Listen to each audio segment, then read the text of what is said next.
the Global Accessibility Awareness Day 2019 Inclusive Education Around the World webinar. We are excited to present to you 3 presentations, and we have representatives from the ISTE Inclusive Learning Network as well as the SITE Universal Design for Learning SIG.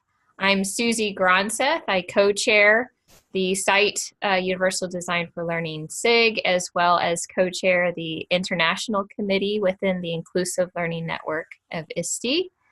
And I'm going to turn it over to the current president of the ISTE Inclusive Learning Network, Dr. Luis Perez, to tell us a little bit about how things are going to go today.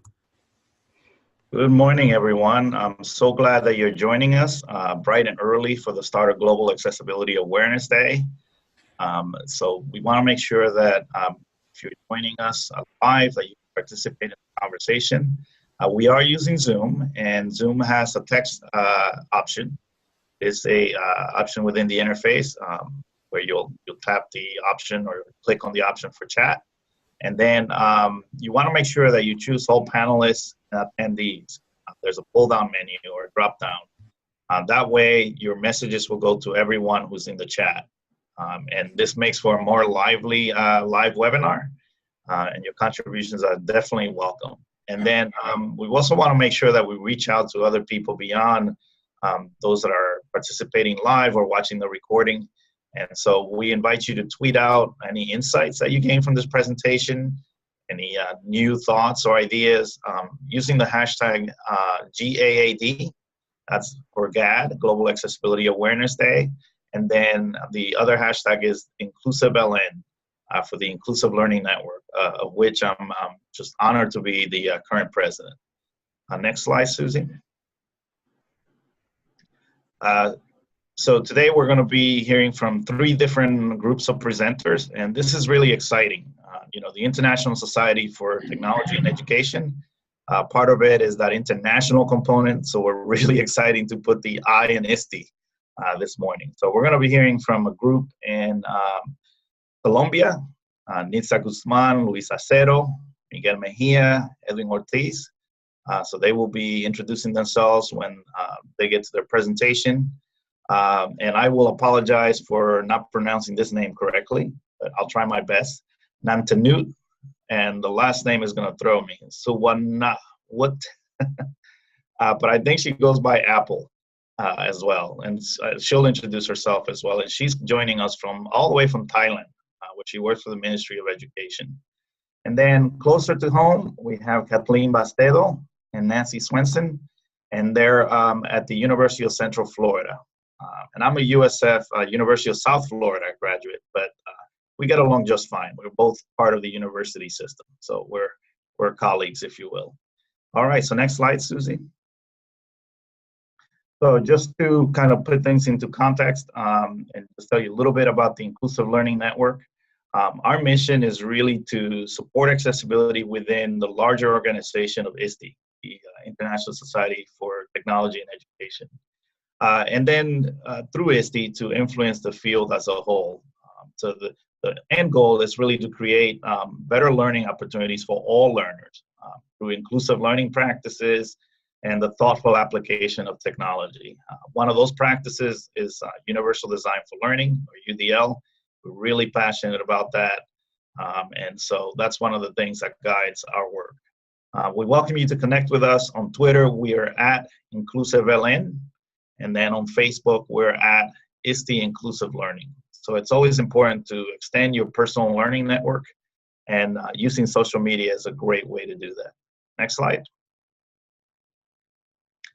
And Susie, I will let you tell us a little bit about the SITE UDL-SIG. Or Sure. So, and Betsy is here also, Betsy Dalton. She and I co-chair the SITE Universal Design for Learning SIG, which is a special interest group within the Society for Information Technology and Teacher Education. We may have some other individuals associated with SITE that are attending this session today or watching the recording after, because we've been cross-sharing the webinar in both our networks in ISTE and in SITE. And so we have a system within SITE called Academic Experts that we do some message board conversation, and we also have a Facebook page that is under SITE UDL-SIG that you have to request to join, but once you join, then we share out some of the things that we're doing, and you can connect with other people who are interested in universal design for learning, primarily in the teacher education realm.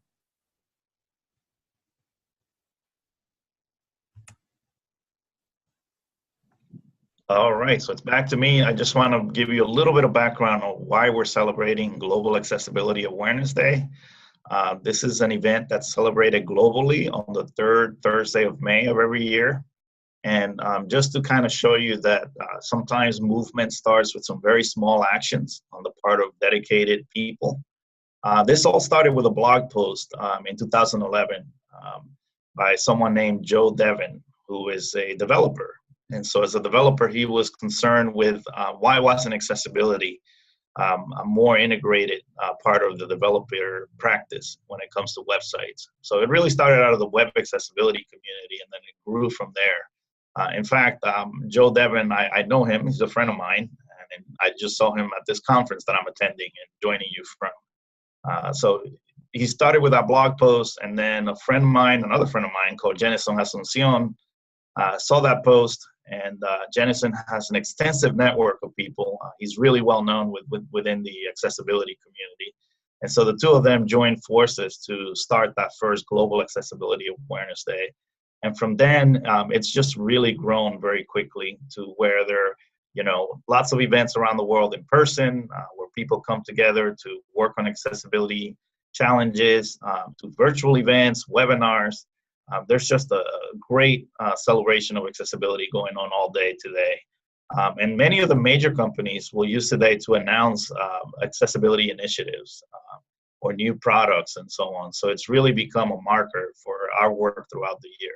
So you can visit globalaccessibilityawarenessday.org, and there you'll see a full list of both the in-person events and the virtual ones that are taking place today. So again, a very small change leads to a big movement that's really brought about some positive change in terms of accessibility. Next slide. All right, I'll turn it over to you. Yes. And Susie. So we wanted to share, Betsy and I wanted to share a project that we've been working on that has been bringing together international perspectives around inclusivity and accessibility and universal design for learning. And so we've been working with, we have two of our speakers have chapters in the book, and then we also have another chapter author, Ashna Khurana, who has joined us in the webinar, and you may hear from her in the discussion part, but we have the book coming out. It's got 47 chapters. Some of them are vignettes, smaller snapshots. Some of them are longer chapters in a variety of countries and educational contexts and issues within just the area of universal access and inclusive instructional design. And it will be coming out this fall. And we have a website that we manage that I've put on the slide, internationaludl.weebly.com, and it will be on Routledge. So it should show up on the publisher's website in the next few months for pre-order, and then we'll be in print hopefully around October. So Betsy, will you want to add anything else about that? Sure, I'd love to. Thank you so much. And hello, everyone. I'm coming to you from Maine in the USA. And I just wanted to tell a little bit about how we came to the idea for this book. I've been working with international issues and UDL and assistive technology since about 2009, when I did my first international presentation in Kuwait as I was presenting my my doctoral dissertation, and I became very, very interested in issues around the world.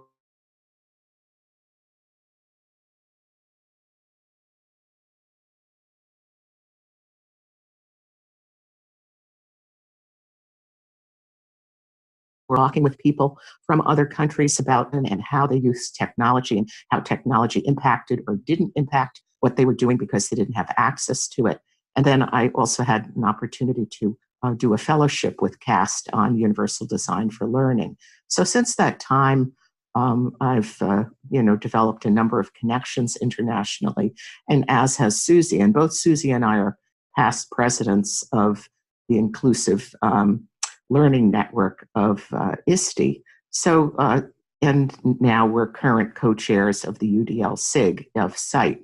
So in talking with each other, we decided that there really wasn't a forum where all of this information that we knew through our contacts would really be able to be brought together and shared with the professional community. So this is really a labor of love, our love for the field and love for our professional colleagues, that we put together this effort to bring together these concepts of inclusive instructional design, universal access, and universal design for learning, and to put it together in a way that it could be available for everyone throughout the world. And fortunately, we have a wonderful relationship with Routledge, our publisher, and are really looking forward to being able to share this in the early fall.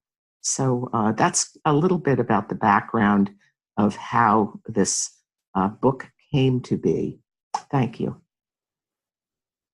All right, so it's going to be a great resource on accessibility and just the ways that different people are meeting diverse learner needs through different approaches and means. And so we wanted to make sure we shared that resource that is coming, and we'll have a little bit more detail to some of the things that Nantanoot and Nancy and Kathleen present in today's session.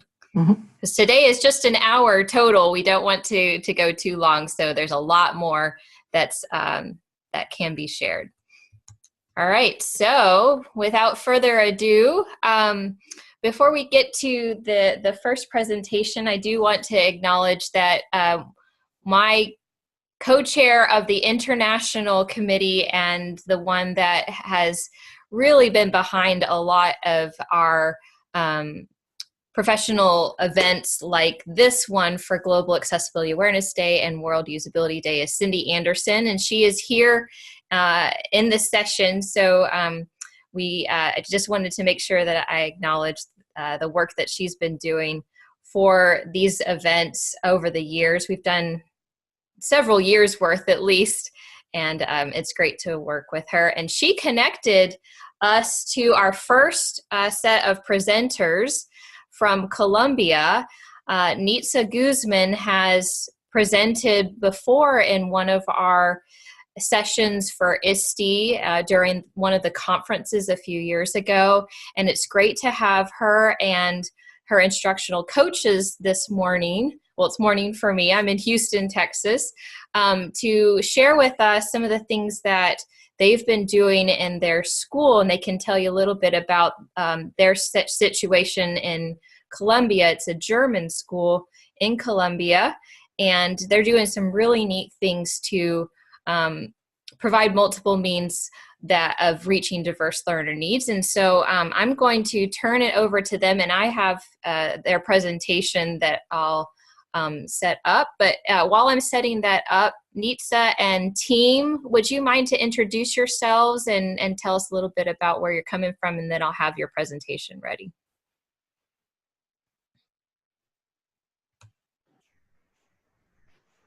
Hi, everybody. Yes, it's a great honor to be part of this amazing event. I want to say something about UDL principles. Right now, we are living that issue. because with these kind of events, we are minimizing barriers in all this inclusive environment or interaction. Also, I'm Nitza Guzman, speech and language pathology, master in neuropsychology applied to education. I've been working here in school since 2016, and it has to be a great challenge how the speech and language pathology takes the classroom. That's my motto here in the school. Also, my colleagues, Edwin Ortiz, he has obtained a master in education. Miguel Mejia, master in technology. Also, with Carlos Acero, master in education. Also, we are like the German people, like our German colleagues say, street to street, stage by stage to stage, to minimize all these inclusive problems here in the school. Also, our presentation had named TIC strategies to build up inclusive learning environments here in Colegio Aleman de Barranquilla.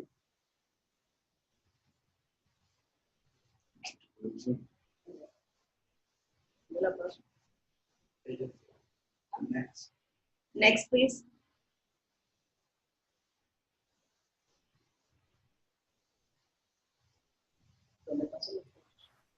Hang on just a second. I'm trying to, there we go.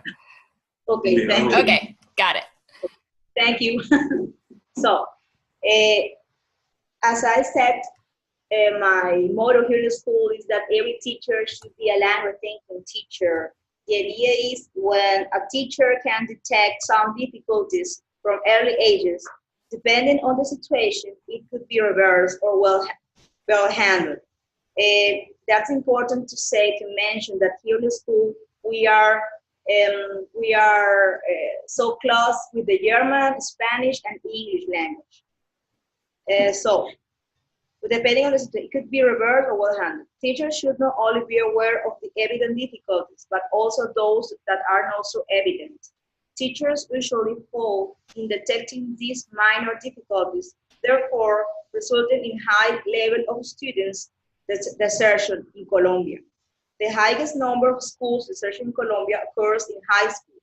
It is so common that students with cognitive disabilities do not receive the forms of representation, expression, and commitment they require. Children end up with major cognitive/communicative gaps. Next one, please.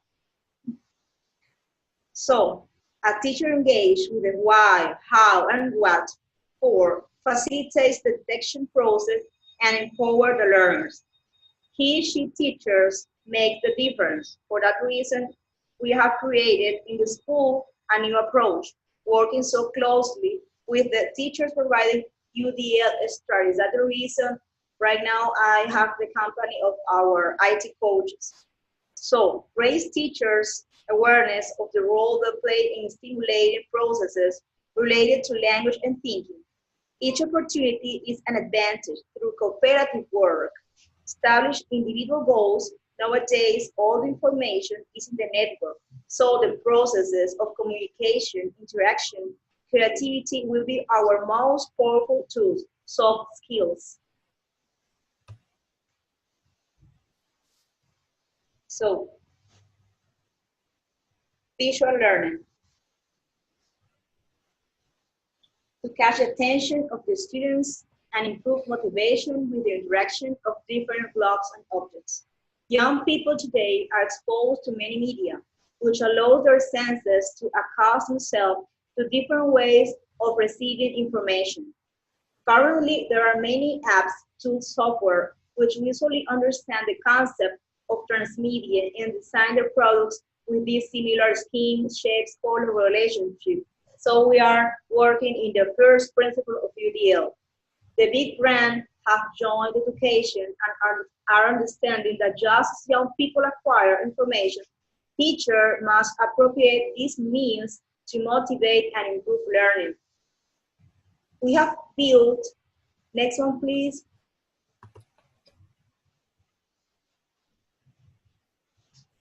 We have built a plan for teachers to try and take advantage of these means. Next one, please.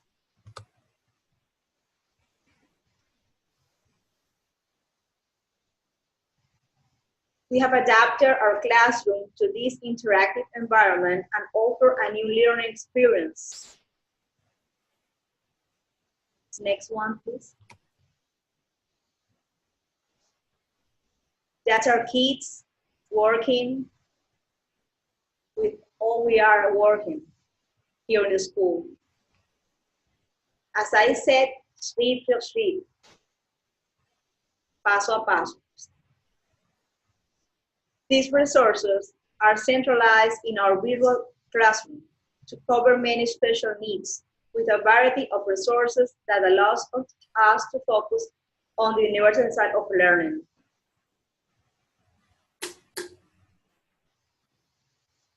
Next one. That's more examples.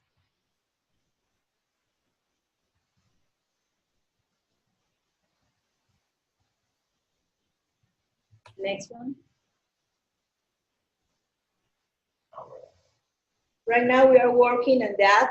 That's part of our strategic plan here in the school. So working hand by hand with the teachers to engage them, to motivate to use the technology.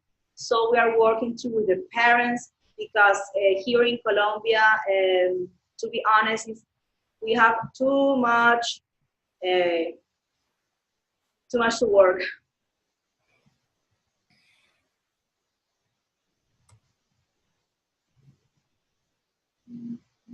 The idea is that the teachers could adapt or could create their own apps or their own material using UDL principles, taking in mind that each brain is different, so each brain needs different facilities.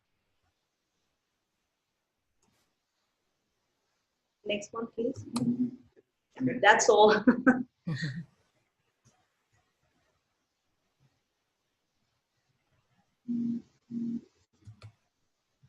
Thank you.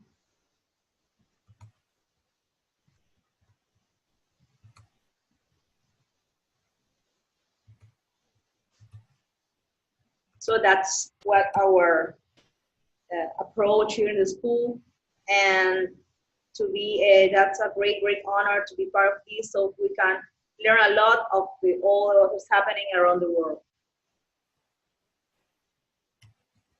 All right. Thank you so much. Thank you. And stay on. We may have some questions that we can discuss towards the end of the hour. And it was really neat to see the pictures from the classrooms of your school. I thought that was kind of neat to go into your school and the learning space design that you guys are doing there. Thank you. This is Luis. I noticed in one of the slides you showed some of the tools that you were using. We'll come back to that, but we'll let the next person present. But I was just interested in if you could talk about some of those. So we'll come back to that if we have time at the end. Thank you. Of course. All right. So now our next presentation this morning, or it's actually evening for my friend Nantanoot in Thailand. We were colleagues at Indiana University. It's when I first met her. We were both in PhD programs, she in information systems, and I was in instructional systems technology. And now she is back in Thailand, been there for at least 5 years, working in the Bureau of Special Education. And she does a lot of really interesting projects. We were talking yesterday about a coding for the schools in some of the schools for the blind in Thailand. That's a new project that we may have time to discuss at the end, but I want to now hand it over to Nantanoot Suwannawut from Thailand.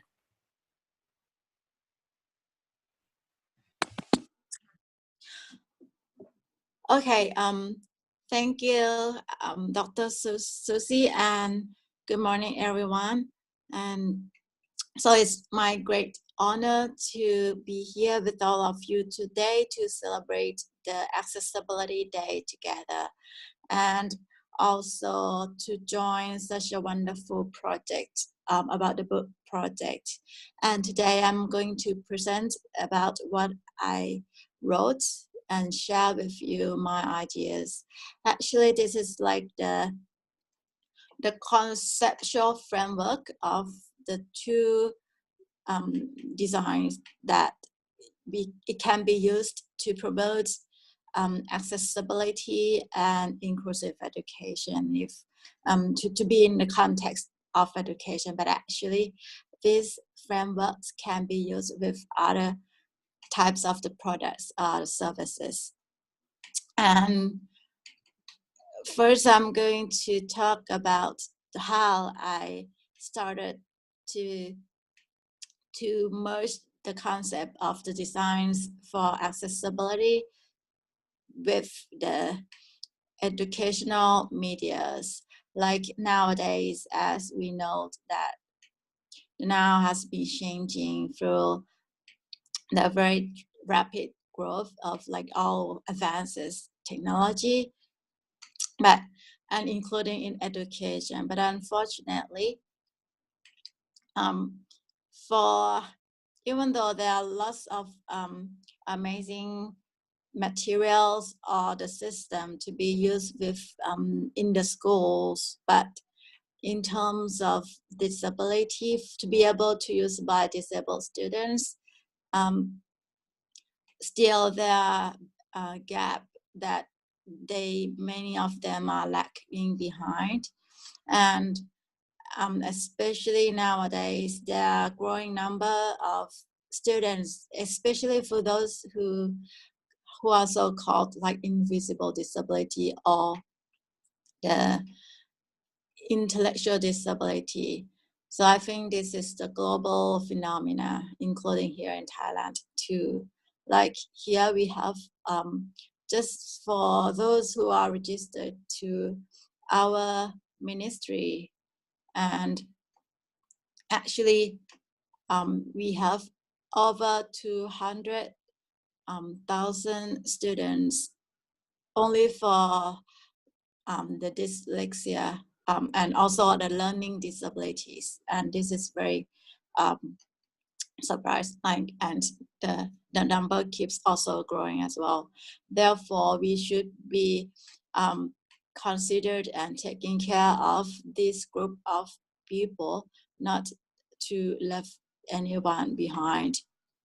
And the one of the solution, of course, we are talking about how to make these educational tools be accessible. And therefore, we need a specific design frameworks. And here I'm presenting the universal design and the inclusive design. And first, about the universal design, and I think I'm sure that many people already know that is the concept originated from architect, but now it has been broadly adapted and to applied with many fields as well. But the underlying principle is just the design for everyone, design of the environment or the product services to be used by everyone to the greatest possible without the needs for adaptation for others, any specific design. So simply, this is like the concept is the normalization, that is belief in the human ability, that is we are all equal and not really special from anyone. And whereas inclusive design is an approach to ensure that the products and services and environments can be used and accessed.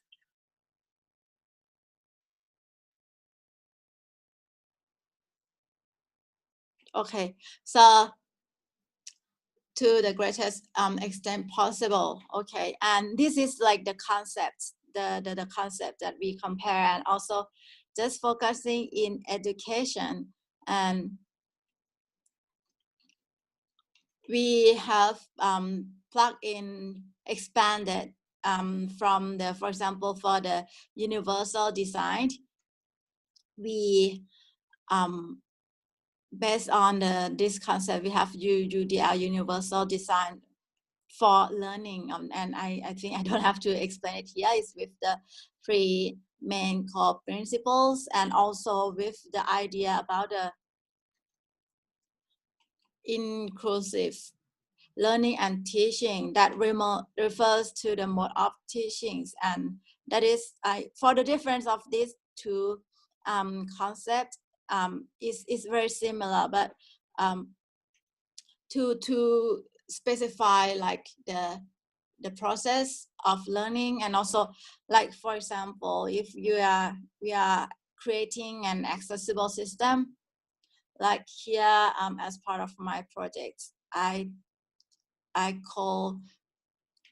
work together with the university to have like the learning management system, and I apply this concept of UDL and inclusive teaching and learning by creating the system to add like the features from the beginning. For example, if the teachers would embed any pictures or any graph, I would basically insert the text mode for them to insert any description, and also to encourage the teachers to use those features as well. And also like for the inclusive learning and teaching, this concept just to address the diverse of learners and consider their experiences and culture. Like here, we also have the deaf students and create the learning tools for them. And this is like very interesting. If we have like the deaf students, the Thai deaf student and American deaf student, they're also different, even though they are they have the same type of disability, but their background and the culture are different. For example, the Thai deaf student, they use the sign language, right? And it's like the Thai sign language. And American student, they use American sign language. But that's not yet complicated. But the thing is that we should be aware that the American deaf student, they are, I mean, they are very good at spelling compared to the Thai deaf student, because like the Thai sign language, we mainly to figure out from the figures or the posters that they sign when they sign their language. But for American language, or we call ASL, they is based from the spelling from each character. So compared to this group of between Thai and American deaf students, they basically have a better sense of spelling. Therefore, when creating the tool, like last year, I conducted the hackathon learning accessible learning hackathon, and we also received the comment from American resource persons, like they just questioning us like, why do we need to like use lots of pictures than it should be, but then we explain to them we have the because our Thai sign language is like somewhat different, and therefore we should try to encourage to put those features into it as well. And this is the same as like another group is the student with intellectual disabilities. I think, but this is all around the world. They require the multimedia and lots of pictures, and also to try to engage them, right? I think it's one of the 3 main principles of the UDL. But that is not only attracted the disabled students, but it can be helpful to other people, other group of learners too. And like also one of the application from that contest last year is like to teach the students who has dyslexia or learning disability how to spell, how to write an alphabet. But this is not only be usable and helpful for those with disabilities, but is also helpful for other like kindergarten like students too. So therefore in the market, if you see there are lots of like learning tools available, those can be helpful too. Like another example, maybe like last week, we were invited to observe the teaching in the international school here that is claimed to be very inclusive school and in teaching and learning. They have a variety of the tools and the media to teach their students. For example, the one that is to teach how to count the number, but it's very visual one. They have like a toy that can be add up, like 1 or 2 is like I should have like, sorry, I should prepare the slides, the picture, so that you can see. But I just want to point out that those learning tools is just like a toy, but it's not only targeted only for those who have disabilities. But once you apply the principles and the concept of either the universal design for learning or the inclusive teaching and learning, it would benefit to other group of learners as well. So I think this is like just the end of my projects, and I would welcome any questions like by the end of this presentation. Thank you. Thank you so much, Dr. Suwannawut. It's great to have you along for this presentation, and we do have some questions in the chat, but we'll hold off until after our 3rd presentation, then we'll have a little time for discussion. So I'm going to move to the next slide. Here we go. Our 3rd presentation this morning is from the University of Central Florida. Kathleen Bastedo and Nancy Swenson are at the Center for Distributed Learning, and I'm going to pass it off to them. Hi, good morning. How are you all today? It's an honor to be here today on this Global Accessibility Awareness Day. I'm also looking very much forward to the book coming out and learning more about what people are doing around the world. The topic we're here to mention or talk about today is General Accessibility Guidelines for Online Course Content Creation. As Susie said, I'm Nancy Swenson. I'm also joined by Kathleen Bastedo. We are both instructional designers here at the University of Central Florida in Orlando, Florida, home of Mickey Mouse and all the other many theme parks that are here. In our role as instructional designers, we help faculty design and develop their mixed mode and online courses. And some of the information we're going to be sharing with you today is also information that we share with our faculty members. Next slide. Okay, this is just a brief overview of the topics we're going to be covering today. First, we're going to talk briefly about the World Wide Web, or the W3C, as was mentioned earlier. We're also going to talk about the general accessibility guidelines and share with you some recommendations and examples of things that we share with our faculty, and also some general standards that are out there for making materials accessible. And then we're also going to share briefly some accessibility checkers. The World Wide Web Consortium, or the W3C, develops web accessibility standards that are recognized and adopted around the world. They are the leaders. They're the ones to follow when it comes to accessibility standards. And their goal is to make the web accessible to everyone, regardless of hardware, software, native language, or culture.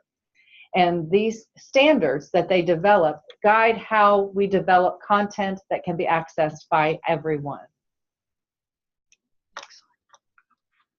The next slide talks about some of the guidelines and items that we share with our faculty members that we think is really important to cover with them as they design and develop their content. For example, whether someone's using a Word document or creating an online course or a website, they need to follow the examples that we're going to be talking about today, such as headings, content, videos, tables, links, color, and images. And we're going to go into more specifics of each one. Headings, for example, they provide hierarchical, I can't say that name or word ever, structure and organization to a document. They also allow screen readers to scan a document using headings. For those of you that may not be familiar with a screen reader, people that are blind or may have low vision may use a screen reader to access and read the web or a website for them. And it would do exactly that. Using the screen reader, it would read whatever is on the page. And you'll notice the image that's on the screen now, you'll see it and highlight in orange the H1, H2, and H3. And each of those is a heading. The first one, H1, being the larger heading, it represents usually the title of maybe a module of content. And then on a particular document, if there are different sections or subsections of the document, those would use heading 2s, and then breaking that down even further, smaller subsections would be heading 3s. Now, you and I, those of us that are visually, that can see, would scan a document visually by just looking at those headings. Looking at the title, looking at the section headings. I know what the title is, IDL 6543. I know we're going to talk about assignment overview and assignment details. A screen reader user can do the same using their screen reader and scanning a document with headings. They're very important. Okay, next. Content. One of the important things about content is that sometimes we find that our faculty just want to write everything out on the screen and have everything typed out for them, but it just becomes just overwhelming bit of information. And we encourage them to break up or chunk the material into smaller bits of content. And research has shown that content that is chunked is easier to remember, and it's also easier to view on a mobile device. You'll notice that, or you also note that Universal Design for Learning Principle, multiple means of representation, also talks about breaking up content into different chunks or smaller pieces. And then the example that's there is just, the visual is just an example of breaking up content. Okay, next. Video. We'll find, you maybe find this at your institution as well, that faculty love to put video in their courses. And some of them are making their own videos, some are using YouTube videos that are out there, and many other sources of videos.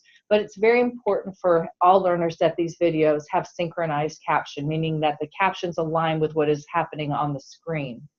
More and more people are trying to use the automatic captions that pretty much come with just about everything nowadays, but we encourage you to avoid automatic captions because they are never 100% accurate. I don't know that any of them are. That may not be the case anymore. They're getting better and better, but we want to make sure that our students get exactly what the intended wording is on a particular video. Also, those tend to not always be synchronized. Also, whenever possible, we also recommend including text transcripts. Text transcripts is another example of using multiple means of representation, because not all of our learners have, in our case, English being the primary language here. Not everybody has English as their primary or first language. And if they have a text transcript, they can, a student could go back, use the text transcript as a study tool. They can highlight words they don't know and look them up and use this as a study guide.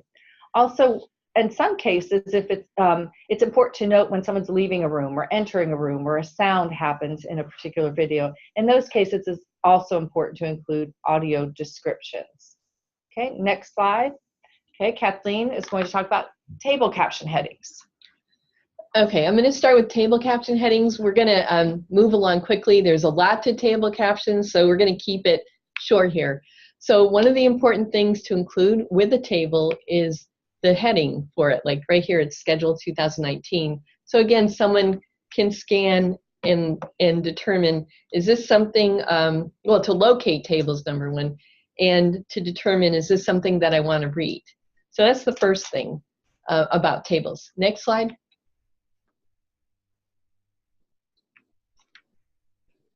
Okay, so let's see. The other thing about it, you can see the heading there. I made it a little clear. Summer schedule 2019. That might be, you know, more important to add as well. Also, we have the table headings. There's a way you can see I have the code there, but programs let you go in and just add this automatically now. You don't always have to know the code. We made templates for faculty so that they don't have to know the code.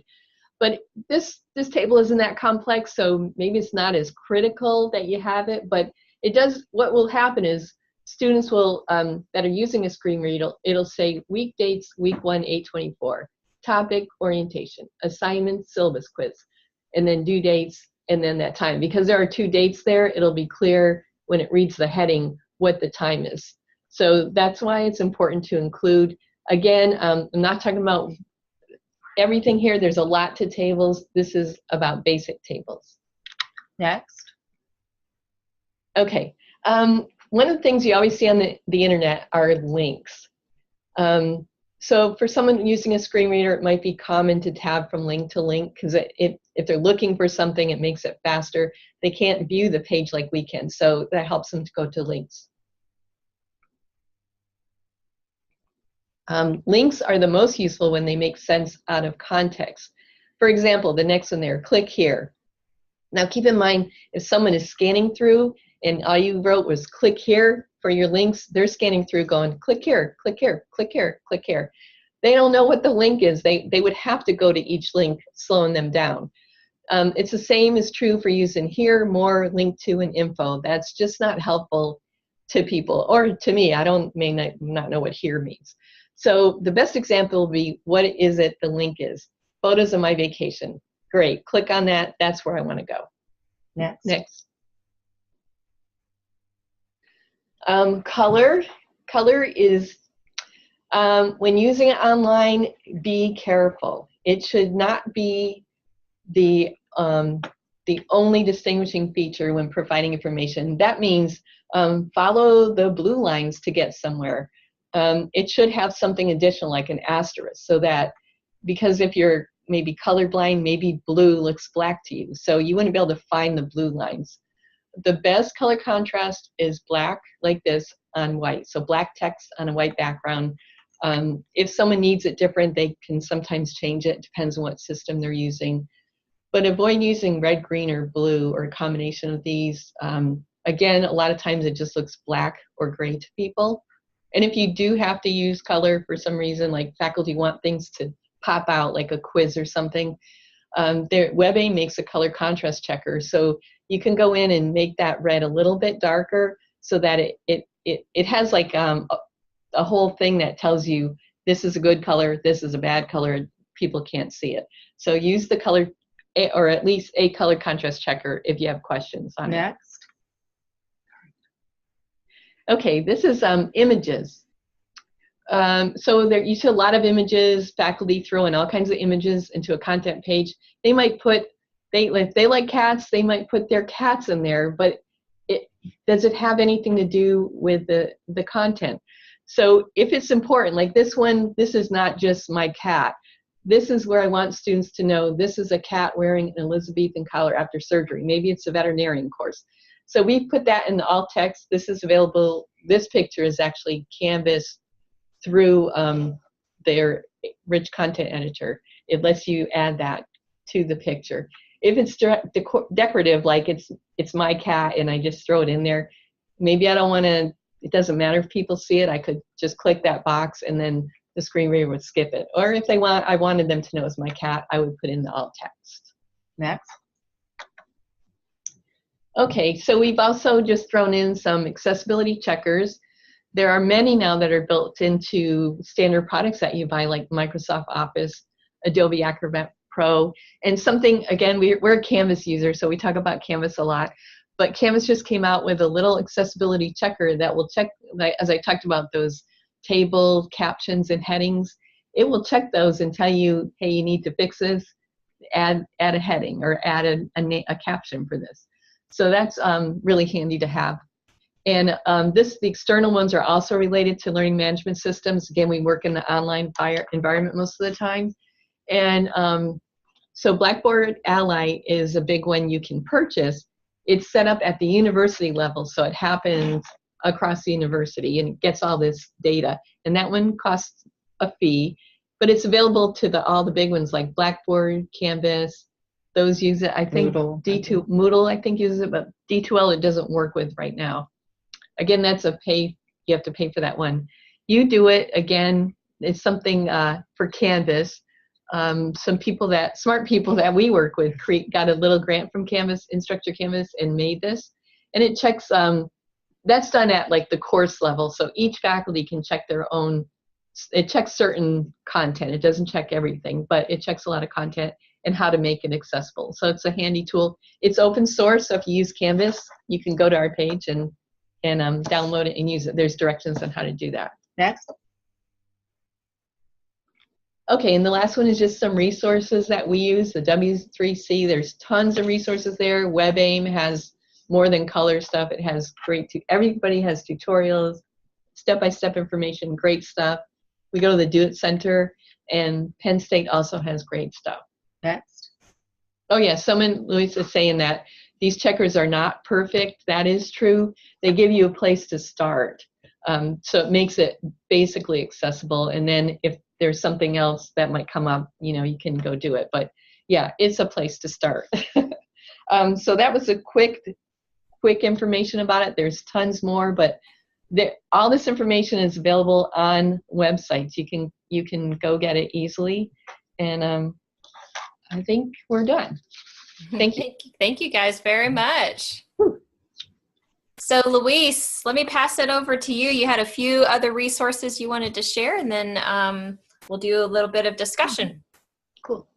Absolutely. So let me try to share my screen here. Let me know if you can see it. It'll take a second here.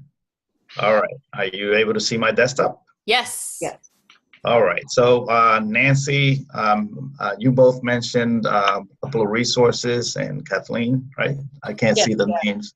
Mm-hmm. So later today, so in addition to being the president of the ISTE Inclusive Learning Network, I work at CAST. I'm part of a center based at CAST called the National Center on Accessible Educational Materials. And later today, as part of our celebration of Global Accessibility Awareness Day, we're going to be highlighting the top 5 accessibility resources that we've created over the last year. And so this will be a blog post. We'll be tweeting it out of our AIM Center account. So if you just do a search for the National AEM, for Accessible Education Materials Center, you will get access to these resources. So I'm just going to give you a quick overview. Nancy and Kathleen mentioned the W3C and their standards. They're really great standards, but they're written for developers, not classroom educators. So one of the things we do at the National AIM Center is take those standards and then sort of translate them, if you will, into language that makes sense for everyday classroom teachers who are making materials for learners. And so one of the sections of our website is something called Designing for Accessibility with Core. And this takes each of the standards and then translates it into a set of principles. And the goal is to make materials that are perceivable, operable, understandable, and robust. And so for each of those big principles, we provide you with a rationale for it, a nice graphic to make it provide multiple means. And then we also provide sort of practical tips and how to do it, how to actually do it with a variety of authoring tools that are used in the classroom, like Microsoft Office products or Google products. Related to that section of our website, we have a set of questions that you can then use to evaluate an educational material based on how well it follows those principles of, again, perceivable, making sure everybody can access the information and can make use of it, operable, making sure everybody can navigate the interface and the content. There are flexible means of navigation and response. Understandable, so that the language is appropriate for the audience, and it's things are written in plain language, so we're not struggling to make sense of it unnecessarily.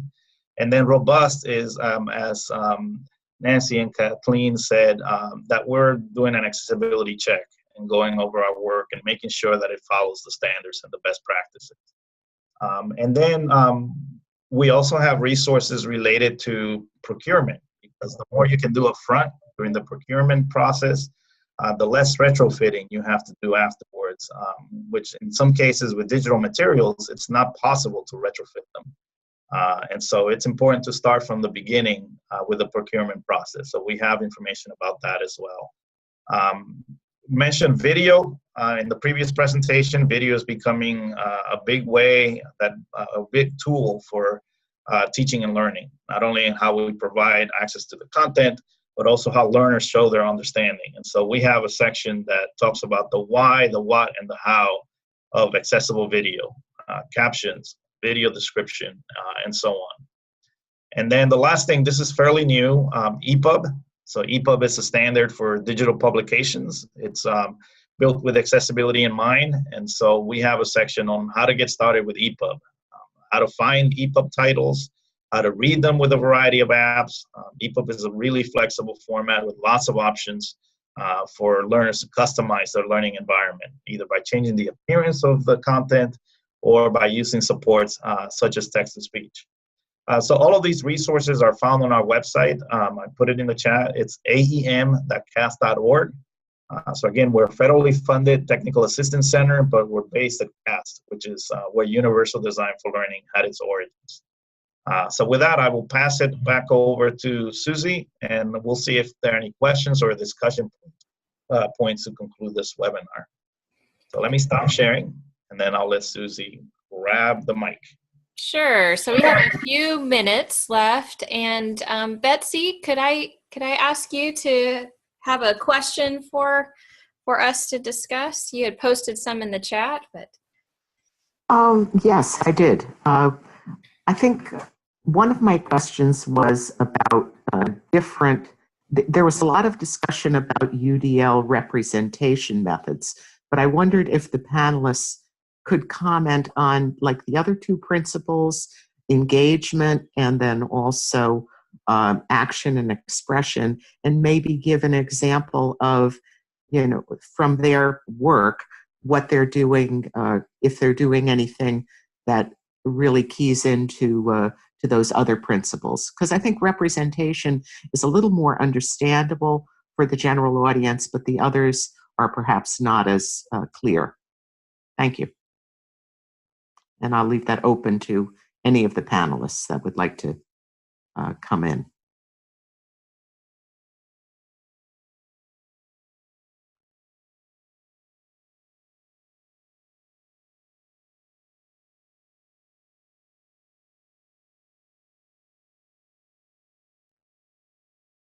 All right, I will take you up on your offer, Betsy, and then hopefully get the ball rolling here. Thanks. So a big part of it is sort of respecting learners' autonomy. And one of the ways that we do that is by providing choices. And it all starts with being clear on what the goal is. And so once you know what the goal is of a given lesson or a given unit, then you can decide where you can provide that flexibility, those options, that choice. So in some cases, maybe a choice of topics, because the goal is for us to gauge their understanding of a concept, or not a concept, but skill, right? So we can give them a choice of topics to demonstrate that skill. And then at other times, the goal may be more related to a skill, or the content, so we could do variability or flexibility in another sense. So just always beginning with a clear goal, and then based on that goal, determining where you can provide choice, because that really builds up learners' autonomy and sense of ownership over the learning. So providing different options for how learners can respond. It could be video these days. Our mobile devices have cameras and microphones. It could be a choice of where they work.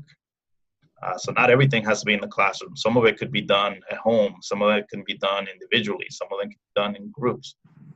Providing lots of options for learners is important. Thank you. Anybody else?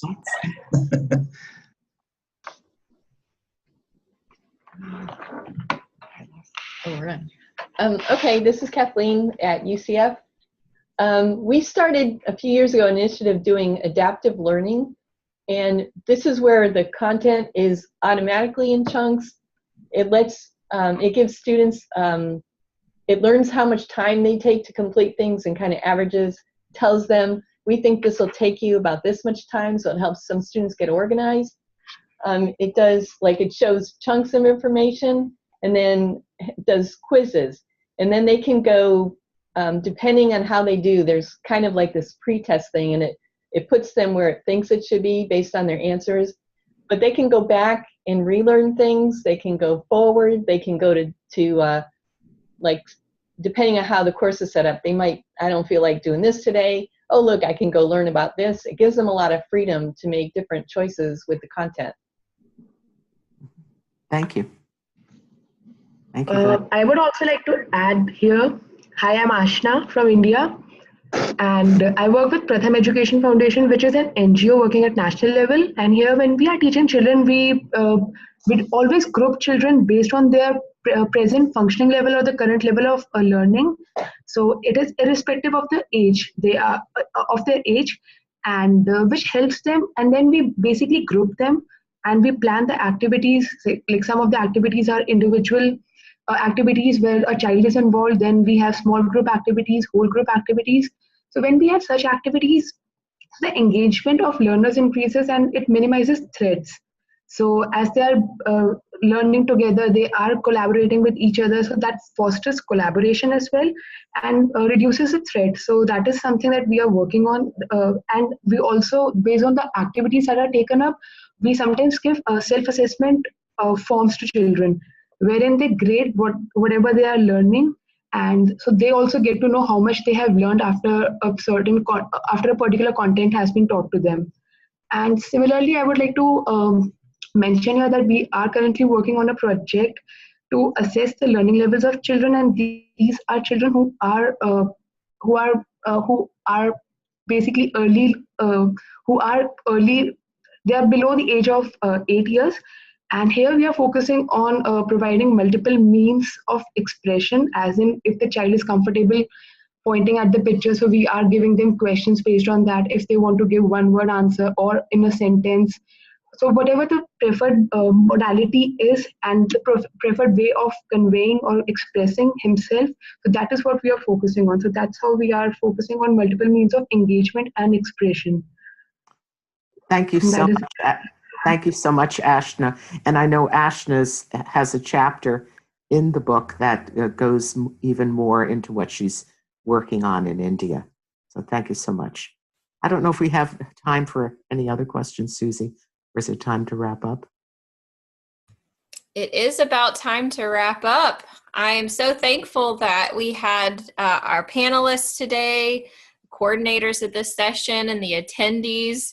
And we are recording this session and we'll be making it available through the ISTE Inclusive Learning Network and SITE UDL-SIG communications and social media channels. And so you'll be able to look back at that and look at I will share out the slides as well and share it with your colleagues and use it as a resource. So that's all I have. I will say so long. Thank you very much, everyone. Thank you so much, everyone, and happy Global Accessibility Awareness Day. Wherever you are, I hope that you are making learning more inclusive. Thank you all for this moment. So we want to share something that